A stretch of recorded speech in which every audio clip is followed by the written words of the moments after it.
Great, thank you. Good conversation. So, as Kelly mentioned, I'm the executive director of the Cleveland Water Alliance, a water innovation and technology cluster based in Cleveland, but really serving the entirety of the Lake Erie um, basin. And so there we go. And if you notice in the top right corner, and Elena mentioned this a little bit, we're built on a concept from an economic development term known as a cluster.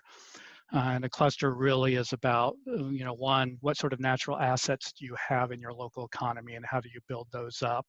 And it generally consists of a triple helix model of industry, research, and governmental agencies. So, for us in Cleveland, it starts with industry. And, on your screen there are just a few of our partners deeply in the water, but all sorts of different ways that they're into water. So it's not just about a lot of the conversation today, which is about monitoring and smart sensing. But, for us, it's all the way through to companies like Moen and Connecticut and Odie, which are working on smart homes and how water impacts that, all the way through to a company like Eaton that is working on Industrial 4.0 and smart systems, and in particular around energy and water, et cetera. So we have over 300 companies just in Northeast Ohio that are within the blue economy or water economy space. So we start by building on that.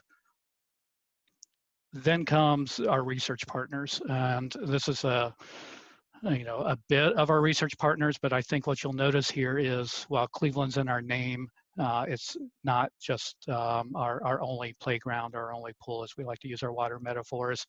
But you'll see quite a few Research One institutions there, from Case Western, Ohio State, University of Michigan, all the way through to University of Windsor across border, and University at Buffalo in New York, as well as all throughout Ohio. So it really brings a broad collection into our innovation ecosystem. And then, of course, our governmental and NGO partners make up that third leg of the triple helix model. And that's a broad conversation. For us, it always starts with our utilities. And for us, that's not only our local utilities like Cleveland Water, Northeast Ohio Regional Sewer, but we're working a bit now with the Great Lakes Water Authority in Detroit, with Toledo, with Sandusky, with Buffalo System, et cetera. But then you also see some other both governmental and quasi-governmental agencies on there, like the Port and the Port of Cleveland. Our port in Cleveland is quite an economic development driver, dealing with a lot of the aggregate leading into our steel mills, but it also runs a line between here and Northern Europe for goods and products. At the federal level, of course, organizations and federal departments like NOAA, NASA, we have a growing relationship with the Department of Commerce and Commercial Services, and then all the way through to programs like SIGLR. And then at the state level, the H2 Ohio program and our partners at the Ohio Department of Natural Resources, Office of Coastal Management, OEPA, and even Jobs Ohio. So when we talk, and you've heard others earlier talk about the innovation ecosystem, it's really about how do you get this entire system rowing the same way in the same direction. How do you get them to drive innovation and drive technology? And in particular, and I think somebody asked this question earlier about, how does this impact humans? So we're talking a lot about tech and all of that. On one hand, you can say, well, it's good to know there's not E. coli in the water, and that's something we want to warn people out. And of course, we're seeing less and less of it. CSOs and that work around CSOs continues to increase. Certainly in Cleveland, we'll be done with our work by 2032. But it brings up this great point on why we do what we're doing, and I think this slide in that first point really says it well. This is a significant job creator. When I came in, 5+ years ago to lead this organization, never had a full-time executive director. I built this on this hypothesis that you can commit to having cleaner water, and that commitment will also lead to growing and increasing gross regional product. And in our case, that has actually been proven to be more than a theory, and it's actually turned out to be true. So right now, just in Cuyahoga County, which is the county that Cleveland's based in, we're adding over 300 net new blue economy jobs annually. And we've had two different reports validate this. The first was funded through the U.S. Economic Development Administration and carried out by the Ohio Aerospace Institute. And the second was just completed by McKinsey and Company as part of a pro bono project they're doing here in Cleveland. What's really exciting to us is these jobs tend to be more inclusive, and we've made that a priority. Our Water Equity Task Force, in partnership with the U.S. Water Alliance, has just been a great partner for continuing and increasing the needs of that conversation and impact. But also, this is leading to good paying jobs. What these reports found out is, if you want a job, you want it to pay well, get into water. The jobs that we're creating are paying between 65K to 108K, and that ranges in anything from somebody with a certificate and associate degree at our local community colleges up to PhDs. And we're also seeing now a significant increase in R&D. We hear a lot of attention, both nationally and regionally, about things like biohealth, aerospace, advanced energy, and additive manufacturing. This work that this collective is taking on actually is adding more jobs than all of those in some cases, and in case of parts of Ohio combined. So this is why we're doing this. This is leading to cleaner water, more smart and connected innovation, growth for our cluster companies, but jobs ultimately, and good jobs, and jobs that blur that in a good way, that line between clean tech, blue tech, and even manufacturing in our case. So I just thought very quickly, and I know we're running short on time, a sampling of some of our programs, just to give you a little taste of how we've approached the Smart Lake work and Smart Lake Erie, which really, kind of kicked off this collaborative, in general. So obviously we're here today talking about Smart Lake Erie, and I'll get more into that here in a moment.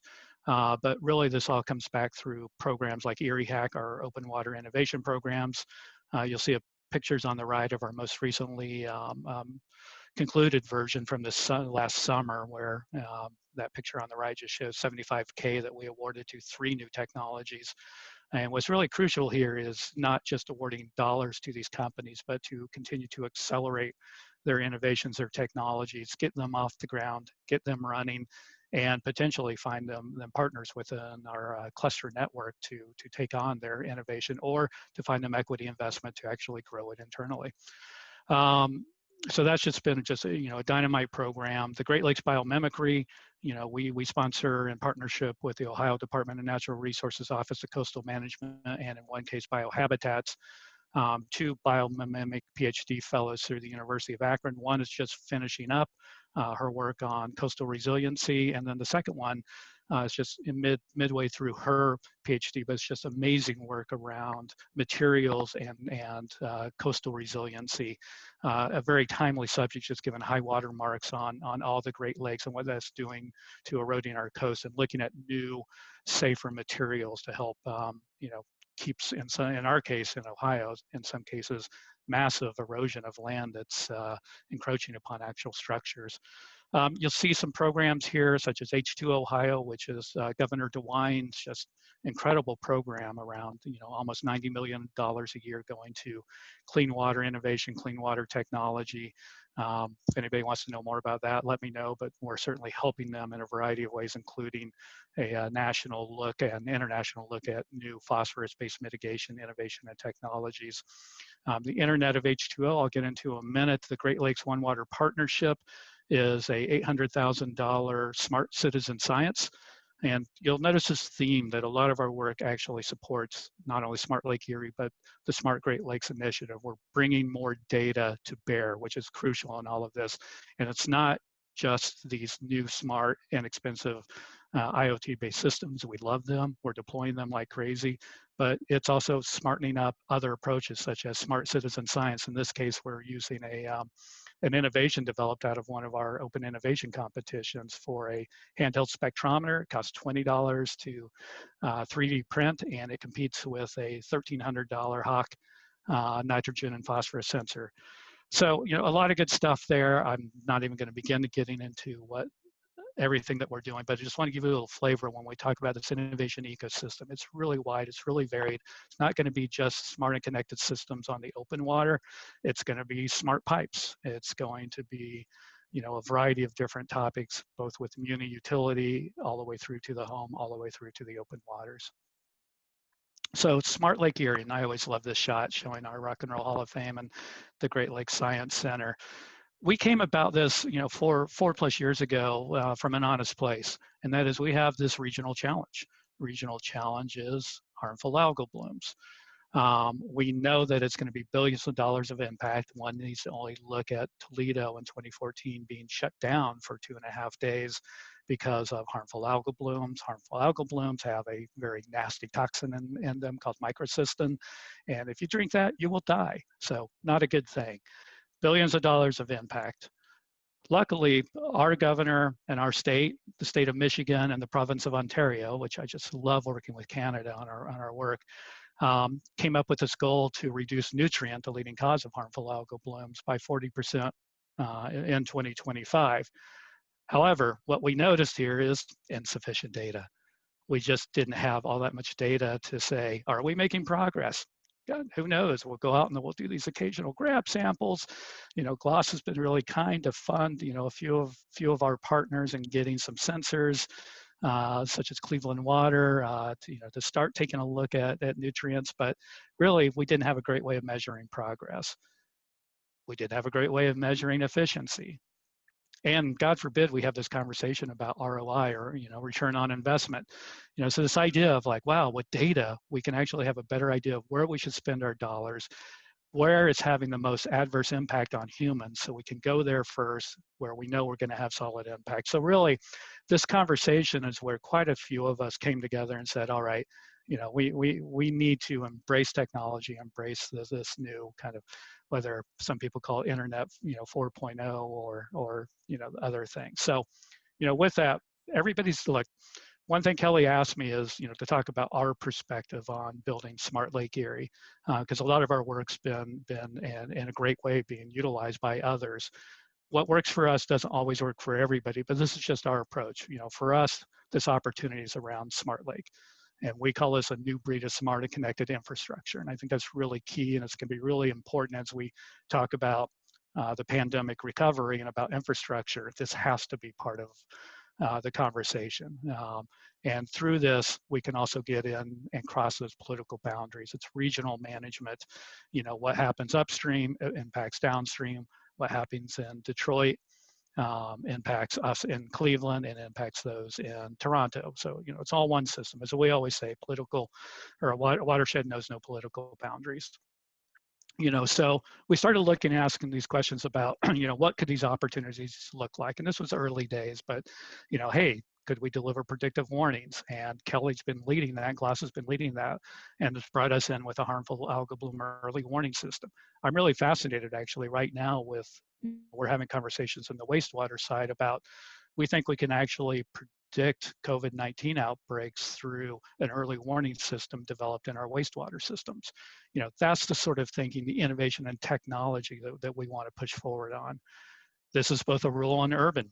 This is not just nutrients in the rural area. This is also, and Cleveland's, infamous for this, legacy contaminants, PCBs, E. coli. We want to get into all of that.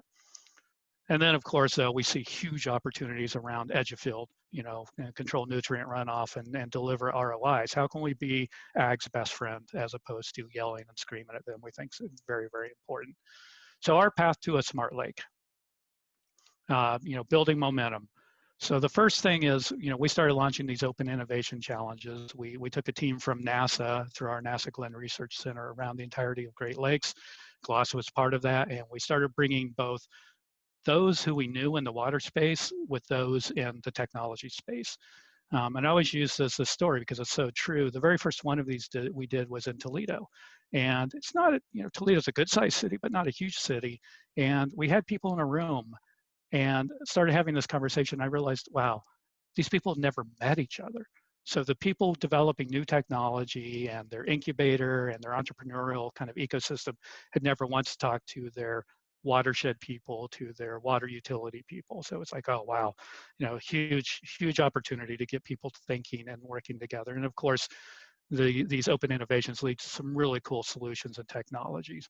So this led to what Kelly mentioned earlier, the Internet of H2O. We sometimes do these very specific innovation and open innovation challenges. And this is where we said, all right, there's something here around smart and connected systems. This was 3+ years ago. And so we did a partnership with Digital Sea here in Cleveland, US Ignite, and the National Science Foundation to put another innovation competition together, but in the Sandusky Bay, specifically around nutrient monitoring. Not only monitoring, but sensing the nutrients, trying different ways of working with different telemetry systems for getting that data off of these devices, looking at different ways to analyze these data, kind of push GLOS's system a little bit, make it a little bit more muscular, which they met that challenge, and actually deliver a set of tools that would be of value to our partners in Sandusky, be it ODNR, be it the city of Sandusky, another one of our partners. So as we put that together and we had these 5 solutions that were actually deployed in the Sandusky Bay, we said, let's bring together some thought leaders around this idea of smart and connected systems and smart Lake Erie. And that's, kind of was the aha eureka moment for us, where people came together and said, there's a there there, and we must do this collaboratively. So, to that, we now entered this phase for us of implementation. So we have ongoing regular stakeholder engagement. We are leveraging GLOS platform, the GLOS Have Early Warning system. We leverage anything that's available, basically. We'll take it. We've been able to leverage, as I mentioned, the Smart Citizen Science Grant. That's up to about $810,000.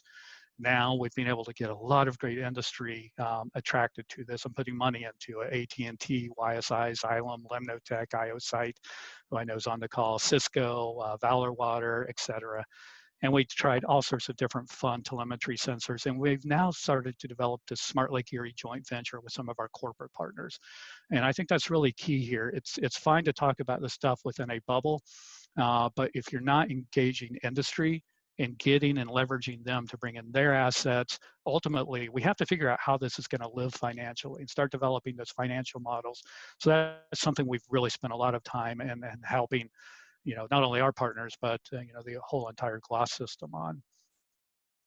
And then, through this, we've been able to start to grow R&D. We have NSF submissions in right now on, Smart Lake Erie and a Smart Lake Planning Grant. We've been able to leverage other dollars, which I'll get into a second, but it's really about this pathway from a small little innovation competition that's led to something much broader and bigger. As we gotten broader and bigger and leveraged other work going on, and again, I'm gonna reference the harmful algal bloom early warning system and the work through Ohio State University and Ohio Sea Grant has really allowed us to actually take this a step further and start talking more to ports, to tourism boards, water-enabled industries, impacted cities, et cetera. The whole point here is we're all part of this and we all need to help fund it, and we all need to figure out what is the value, what is the equation for these. Would somebody in Sandusky like Cedar Fair have value in paying and supporting this? And the short answer is, yeah, they would. This actually impacts their bottom line as the world's roller coaster capital, which has a lot of water assets, et cetera. So I love this slide because this was taken, and Kelly, you're right there next to David, but for some reason my thing cut it off, so don't be mad at me. But the work at the Internet of H2O in Sandusky a few years ago, this is just a sampling of the group we put together. There's Case Western, there's the head of NASA's economic development, the head of the utility department in Sandusky, there's Jess and Chris from YSI and Xylem, Dave Rankin from the Great Lakes Protection Fund. And on the right is, we actually had them drawing a lot of what would a smart lake look like. And we had everybody in these working groups, and everybody was engaged. It was great. It was a lot of fun. But we took that, which was a risk for us, and saying, I'm going to bring people together and ask them this question and say, what does it look like if we actually create some sort of solutions architecture? Now, GLOS has taken a lot of this, and we're happy for that, but this was the actual piece that went into our NSF submission. So you can go from people drawing on a map of the lake into actual technology and innovation and how it works and where the values are. So, with that, just some examples of what we have on the ground today and how this has been growing since that meeting 3 years ago. So, the first is, here's one of our favorite buoys. This one's out by Cleveland's water intake system. And this photo comes courtesy of Cleveland Water. It just shows they're using these satellites, they're using buoys, they're using sondes, all sorts of different instruments in order to get data near real time that allows them to understand what's coming at them, that allows them to better operate their utility. Here's just one example of one of the parameter of sensors that would be in one of those buoys. In this case, we're looking at pH, temperature, conductivity, chlorophyll, DO, et cetera. These can be inputted with different sensors into them. Blue and green algae, obviously a big one, but I want people to understand that there's a lot of equipment inside these. It's just not fun to look at and fun to boat around, but oh, and I should mention also that you can text these buoys and they will text you back all of this real-time parameter information. So go to the GLOSS site and pick a buoy and figure out if that one has the text capabilities. It's a lot of fun. We're now starting to look at what we need that's next. In this case, we're always thinking, what if? So, contaminants from spills, manganese is a huge deal for us in Cleveland, as well as other things. So, starting to think through what do we need in terms of technology innovation, what's next in the pipeline. So we're real excited about a new deployment. And this is a smart sensing pilot in partnership with Ohio Department of Natural Resources and the Old Woman Creek estuary. We really like this one because somebody, I think, had a question about this earlier, which is, since this is a federal kind of designated area, it has a lot of really deeply expensive monitoring equipment in it. But what we're bringing in partnership with one of our cluster organizations, in this case, Limnotech, is a really cost-effective smart sensor network. In this case, it's going to concentrate initially on nutrients, on phosphorus and nitrogen. But this is going to start to give us an indicator of, one, will this next generation equipment, which is a lot less expensive, get us near the same level of input as the equipment that's 10 times, in some cases more than 10 times as expensive. And our short answer is we think it's going to be yes, but ask me in 90 days, assuming we can get the restrictions and getting out there in terms of the pandemic and start deploying. But this is going to be a pretty fun project. On the left of your screen is a technology that was part of the Internet H2O. This is a new lab through Green Eyes. So we in my world often talk about wet labs in a can. In some cases, some of the things that we're looking at still require wet chemistry, and it's very expensive to do. In this case, this is a solution that's about 5% of the cost of the current NOAA-supported wet labs in a can. That's, again, looking at nitrogen, phosphorus. So we're going to be deploying a lot of fun new technology, a lot of new innovation with a lot of lower cost, low-tech innovation, but with a lot of AI and analytics behind us to say, can we develop the protocols? In our case, what we care about is for the state of Ohio to know this $90 million a year that they're spending for H2 Ohio. Are we giving them the information so they can make the best decisions as possible? And when they're not, get them that information so they can, all the way through to developing early warning systems for other areas. So, given that, that's just, a little bit into our world of how we've started developing the Smart Lake Erie and the Smart Lake concept. I always love this photo, again, courtesy of Cleveland Water. We have developed a series called the Lonely Buoy series, and if you go to Twitter, you also find a couple of the buoys have their own Twitter account. I believe 2 yellow buoys is one of the big ones. So anyway, have fun with these. But look, I'm happy to answer any and all questions.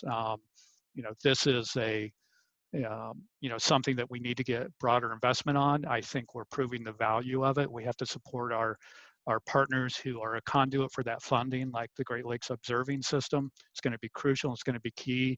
I think somebody mentioned a question earlier, which we deeply care about, and that is, standards. We're certainly working with NIST. We've been working with the NIST, supercluster program for about 5 years. That we need to have standards. I love what GLOSS is pushing with a couple of our sensor partners about how we can actually embed certain standards into the chips before they even ship, just making the whole process easier. So with that, I know we're short on time. Kelly, I'm going to toss it back to you and just say thank you very much. This is fantastic, and we hope this continues to build in a way that you and I probably thought over a cocktail 3 years ago. Yeah, no kidding. Bryan.